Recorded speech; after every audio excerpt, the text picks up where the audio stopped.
Cocktail Kingdom, and I'm here with Jeff Morgenthaler. Thank you so much for being here. Thanks for having me. So your new book is The Bar Book, Yep. aptly named, and today we're going to be talking about an essential part of the bar, citrus. Citrus. So people think that citrus is straightforward. You just squeeze a lemon, you squeeze a lime, but there's actually a lot more to it. What are the biggest mistakes you see people make with Oh, citrus? God. So many. Yes. Yeah, where do I begin? You know, the first one that, after the book came out, the first one that is like the most prevalent that I've gotten the most sort of like emails about is when we explained how to use a juicer, a clamshell juicer. Yeah. It turns out a lot of people that aren't bartenders put them in upside down. And then just sort of spray themselves in the face with citrus juice. You know, selecting citrus is really important, knowing exactly what you're looking for before you cut it open. Right, and what are you looking for? Because I think most people just go to the grocery store and they're like, oh, this is Well, good. I mean, it depends. Like, you know, I think for all citrus, you really want something that's sort of like big for its size. Like this is a nice big lemon. Something that kind of feels heavy, you know, because you know there's gonna be a lot of juice in there. And then something that just sort of like feels firm but not too firm, which reminds me, like another one of the myths that people talk about is this idea that your citrus needs to be room temperature and that you need to do this kind of action to get the most juice out of it, which that doesn't do anything? Firmly dispelled in the book. As it turns out, this lemon will always have the same amount of juice in it no matter what. So you can't look cool by just being like, yeah, well, right. yeah, and popping it in the microwave for 10 seconds isn't going to do anything either. So your lemon has the same amount of juice no matter what you do? No matter what you do. So just select the right lemon. Select the right lemon and squeeze it with a good press. Some people, they have a juicer that they stand there and use, then people have a press. I mean, what is best, for using it in a bar? Well, we talk about in the book, like, it depends on what sort of volume or application you're using. Right, exactly. You know, I will say that these sorts of things, you did that motion, are just junk.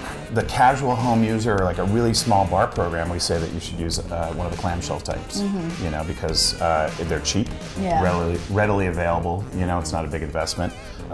You know, the sort of medium size up would be the mechanical press, right? You know, and that's about a $150 investment. Yeah. And then at the top of the range would be the electric, you know, like a Sunkist juicer. So when you're making mojitos for 75 people, you're probably going to do that again. Right. Maybe at some point. I mean, I've never had 75 people over to my home.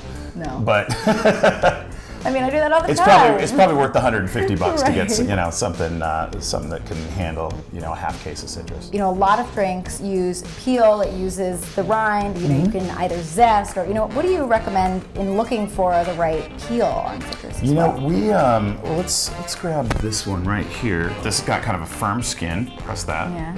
Okay. But it's also got this kind of nice, sort of pebbly surface, like a person with like really bad skin. You know, like. That's what you want. Like, yeah. And then what about other types of citrus? You know, we have some grapefruits here, we have some oranges. I mean, in the book, you sort of run the gamut of a lot of different types of citrus. You know, what can you use kind of in place of lemon or lime if you feel like it's kind of overused? Well, I mean, bartenders are using a lot of like really sort of exciting, you know, types of citrus these days, and they're not just limited to lemons, limes, grapefruits, and oranges. Yeah. I mean, people are using kumquats, people are using Buddha's hand. People are using blood oranges, things like that. I mean, there's a lot of tangerines. You know, I mean, there's a ton of different flavors out there for making cocktails. So we're gonna make a citrusy cocktail today. What are we making? We're gonna make a French 75, a classic French 75. All right, so French 75. French 75. Start with an ounce of a really nice citrus-forward gin. I'm gonna do an ounce of our lemon juice. Pressed the correct way. Pressed the correct way. Cut side down. Pretty masterful, actually. Like if it were me, it would have just gone everywhere.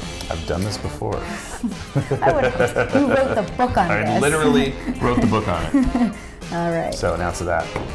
Got a 2-to-1 simple syrup here. I'm gonna do half ounce of that. Then we have ice. Okay. And how long will we shake for? Shake for 12 to 15 seconds. How long's it been now? That seems right. Seems like the right amount. So the answer is there's no exact amount of time. Exactly. Just want it to be cold. And then what we're going to do is we are going to top it off in the shaker. 2 ounces of sparkling. So when we do pour it out, it'll be perfectly incorporated.